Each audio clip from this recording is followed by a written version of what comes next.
کیا آپ جانتے ہیں قرآن نے 1400 سال پہلے یہ بتایا تھا کہ انسان کی تخلیق مٹی سے ہوئی ہے؟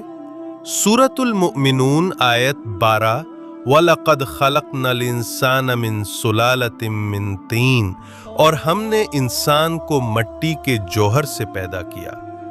غور کریں، قرآن مٹی کا ذکر صرف روحانی طور پر نہیں کرتا، بلکہ آج کی سائنس بھی یہی کہتی ہے کہ human body is the earth elements. ہمارے جسم میں پائے جاتے ہیں calcium, iron, phosphorus, potassium, zinc, magnesium, sodium, carbon وغیرہ، اور یہ تمام ایلیمنٹس مٹی میں بھی موجود ہوتے ہیں۔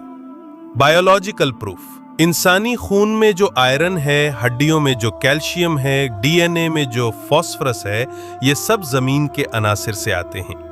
یعنی ہم واقعی مٹی سے بنے ہیں۔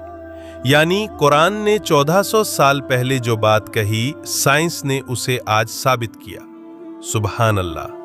مزید ایسے mind blowing Quran and science facts کے لیے ہمارا چینل سبسکرائب کریں اور بیل آئیکن بھی ضرور دبائیں۔